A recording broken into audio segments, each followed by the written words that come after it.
تبارك الذي نزل الفرقان على عبده ليكون للعالمين نذيرا.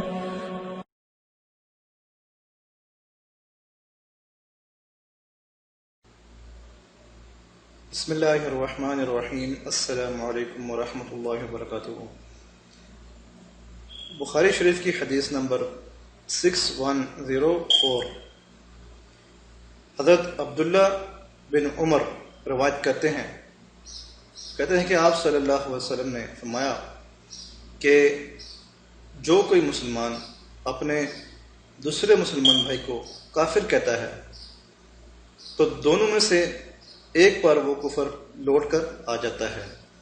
یعنی کہ اگر کسی نے کسی کو کافر کہا اور اس دوسرے بندے پر مسلمان پر وہ کفر کا فتویٰ نہیں لگتا، وہ کفر اس پر نہیں لگتا، تو کہنے والا خود کافر ہو جاتا ہے. تو اس لیے بغیر سوچے سمجھے کسی کو کافر کہنے سے گریز کریں.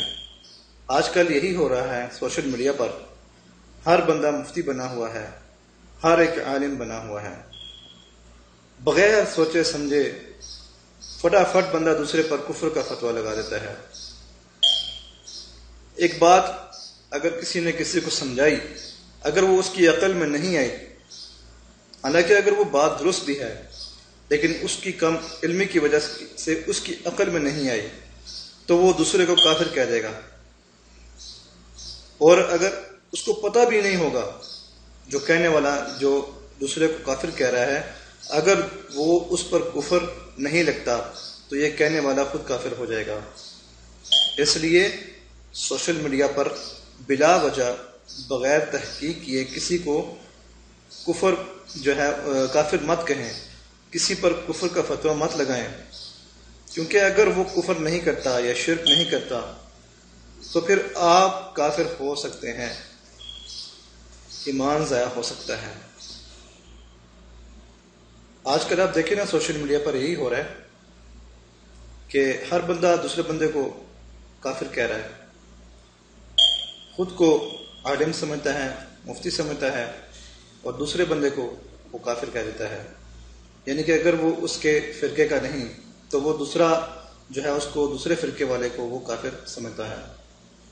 لیکن ہو سکتا ہے وہ کافر نہ ہو، وہ بہت نیک ہو، وہ شرک بھی نہ کرتا ہو، لیکن تمہاری کم علمی اور کم عقلی کی وجہ سے تمہارے اپنے اعمال ضائع ہو جائیں.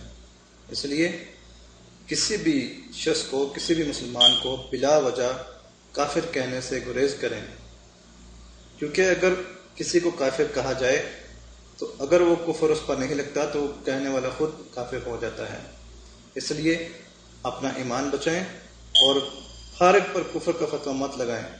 میں نے بہت سے ایسے بندوں کو دیکھا ہے جو بلا وجہ دوسرے کو، خصوصاً یہ جو فرقہ پرست لوگ ہیں، یعنی کہ ایک فرقہ ہے اہل حدیث. میں کسی کو ٹارگٹ نہیں کر رہا، لیکن میں نے جو دیکھا ہے وہ آپ سے بیان کر رہا ہوں.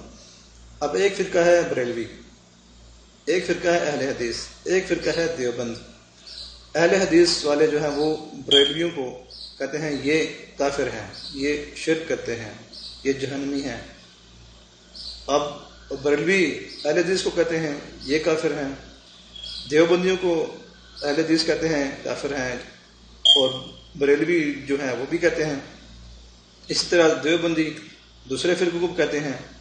تو یہ فرقوں میں ٹھیک ہے، فرقوں میں رہو آپ، لیکن دوسرے کو کافر مت کہو.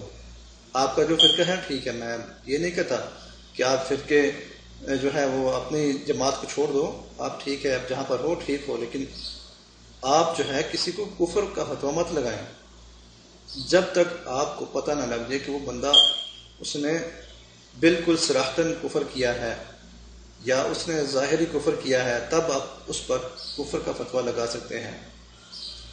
اب ایک بہت بڑا وہ ایک سمجھے غلط فہمی پائی جاتی ہے بریلویوں کے بارے میں. بریلوی کہتے ہیں کہ سب کہتے ہیں کہ بریلوی شرک کرتے ہیں، کفر کرتے ہیں، یہ درباروں پر جا کے سجدے کرتے ہیں، مانگتے ہیں. ایسا کچھ نہیں ہے، بریلوی ایسا کچھ نہیں کرتے۔ بریلوی کون ہے؟ بریلوی وہ لوگ ہیں کہ جو انڈیا میں امام احمد رضا خان کے ماننے والے ہیں، اور پوری دنیا میں بھی ہیں۔ انڈیا میں تو ان کا جو امام احمد رضا خان تھے وہ رہتے تھے، تو وہ بریلوی شریف میں رہتے تھے، انڈیا کا ایک شہر ہے بریلی، تو اس نسبت سے ان کو بریلوی کہتے ہیں، ان کے جو ہے پیروکار ہیں، ٹھیک ہے۔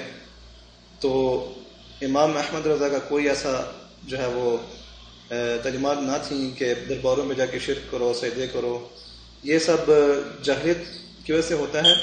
اس لیے آپ کسی کو بھی کفر اور شرک کا فتویٰ نہ لگائیں، کسی بھی فرقے کو آپ کفر اور شرک کا فتویٰ مت لگائیں۔ آپ اپنے آپ کو دیکھیں، کسی بھی بندے کو چھوڑ دیں، وہ جو کچھ کر رہا ہے وہ اس کے اعمال ہیں، آپ اپنے اعمال دیکھیں، آپ کیا کر رہے ہیں۔ کیا آپ دن میں 5 وقت نماز ادا کرتے ہیں؟ کیا دن میں آپ 5 منٹ کے لیے بھی اللہ کو یاد کرتے ہیں، ذکر اللہ کرتے ہیں؟ کیا کبھی آپ نے روزانہ قرآن پاک کی تلاوت کی ہے؟ کیا کبھی کوئی ایسا دن گزرا ہے کہ جس میں آپ کی قرآن پاک کی تلاوت نہ ہوئی ہو؟ کیا آپ نے درود پاک پڑھا روزانہ، ذکر و اذکار کیا، اپنے رب کو یاد کیا، موت کو یاد کیا؟ اگر یہ سب یاد کیا ہے تو بہت اچھی بات ہے، لیکن اگر ایسا کچھ بھی نہیں تو پھر آپ اپنی اصلاح کریں، دوسروں کو شرک اور کفر جو ہے وہ فتوے نہ لگائیں۔ اس لیے سوشل میڈیا پر خصوصاً جاروں سے بھی بحث مت کریں، اور کسی پر شرک اور کفر کا فتویٰ بھی مت لگائیں، اور اپنا ایمان ہے جو اس کو بچائیں۔ اللہ تعالیٰ سے دعا ہے کہ اللہ تعالیٰ ہمیں نیک عمل کرنے کی توفیق عطا فرمائے، اور ہمیں ایمان کی حالت میں موت نصیب فرمائے۔